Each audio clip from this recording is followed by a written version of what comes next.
Hello, it's Philip Taylor speaking from Richmond Green Chambers, and today I'm looking at a book which has come to us from Waterside Press. It's about the Probation Service, and one book that I found fascinating, as I've had dealings with it like everybody has in the legal profession. The book is called The Golden Age of Probation, Mission versus Market. It's this book here, we'll have a look at it. It's been edited by Statham, and there's a foreword by Bennett, the well-known playwright. We've given it a title, which is quite a long one, which is a quote from Bennett. Quote, "Probation belongs at a local level. Profit should not come into it," says Bennett. So you are warned where this book is coming from and going to. Now, before I go on to that, let me show you the book. There it is, the front, side, back. It's a paperback. There's quite a lot of stuff being said about this already. From Waterside Press, putting justice into words, a little slogan there. The book runs to 230 odd pages. You can see an index at the back, and you've got quite a series of references again at the back. But what you do have is a whole series of chapters written by individual people. There's one there, for instance, that's a probation journey, looking at particular areas of the country and how the system was working. Then let's go to the front of the book, and I'll show you the main pages. There's the front. Then you've got the actual chapter headings and the people who've written the chapters, because they're a collection of works, some 20 in total. There we go. Then you've got the bit that I do advise you to read. That's the acknowledgements from Statham, and the foreword, which is very short, from Bennett, which is well worth reading. I'm going to refer to that in a minute. Then you go into some note about the editor's contributors, and the author, and a dedication, and then you go into an introduction. Probation, the beginning or end. And that's really where we're at, because I found this a sad book in some ways, bearing in mind that I've had my own difficulties with trying to deal with some probation people when it comes to court work. But I think they do a very good job, and I've been very concerned about what's been happening.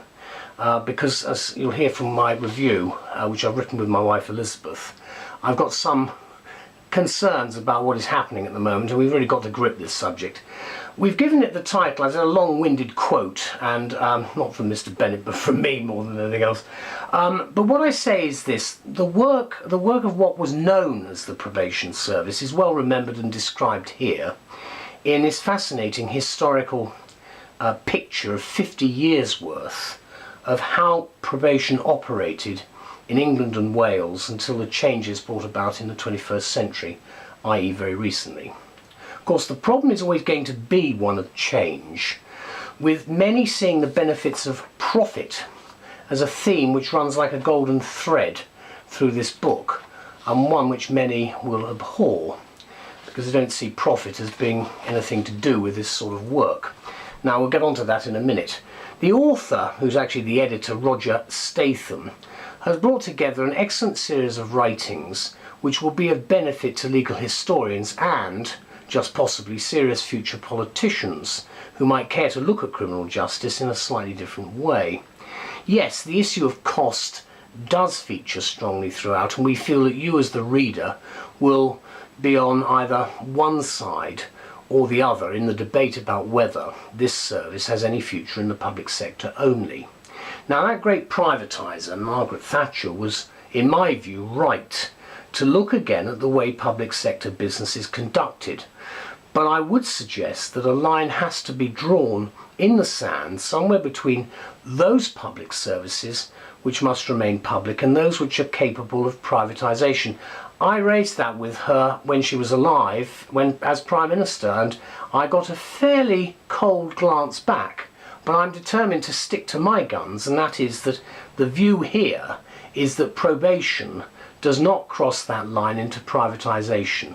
There are other lines crossed, like the prison service, all sorts of other things, but I think eventually we're going to have to look at those areas which really have to be maintained by the state itself only. That's a matter for politicians at the end, but there's a lot of feeling about it from those who worked in the system, and that's where this book is really coming from. The basis of the book and its powerful foreword by Bennett reinforces where we are today.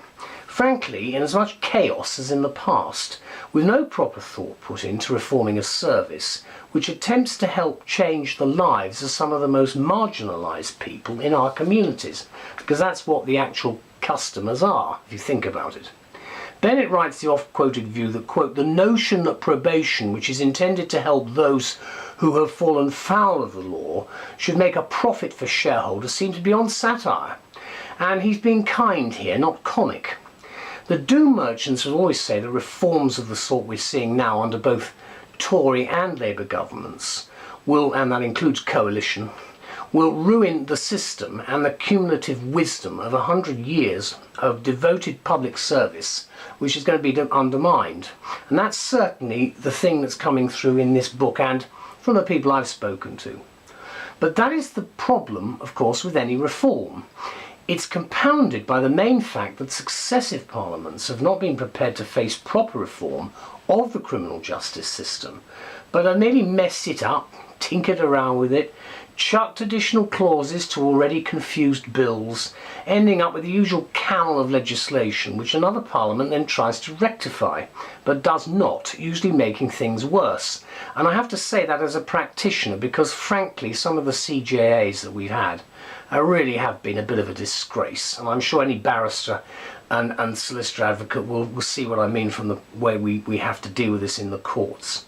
So where are we with Statham's lively and challenging 20 contributions in this excellent The Golden Age of Probation?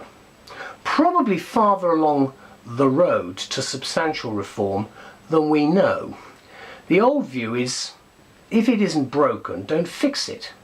It's strongly persuasive, but the message of the book is clear from Alan Bennett. Probation belongs at a local level and profit should not come into it. We think he's right and we hope the reader does too. We also hope all candidates for election in 2015, when we have our general election, 6 months from now, read this book and stop mucking up the criminal justice process further if elected. It's a tall order if you think about it, but when chaos is heaped on chaos, hopefully something constructive and not dogmatic might arise from the ashes. We can but hope, and this book will remain a golden treasure for anyone affected or involved in any way with what should be the remedy of probation for the 21st century instead of constant custody.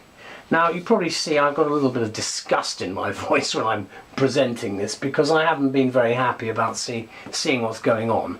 But there again, the criminal justice process as a whole needs a radical re-look, and we're going to get that at some stage this century, I'm sure. Here is the book again. It's well worth reading. It's a light book, paperback, 200 odd pages. Here again you've got another experience of what's happened in probation from the people at the coalface, and personal probation journey from another person. It lists, I haven't been able to go through all the contributors, but it lists a very large number of people who've been involved within the service itself.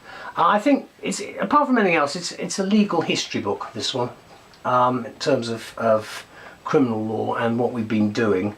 I, like everybody else, have no idea what the future will be. I'm glad we got this book because it's a good contribution, but it is time people started thinking about what on earth we're doing.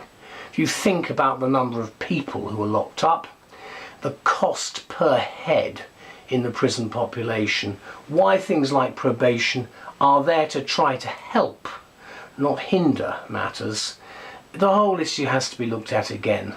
But it'll be for wiser heads than mine. At least we've got this and some eminent people who've put some persuasive points to us. Thank you to all concerned. Bye bye.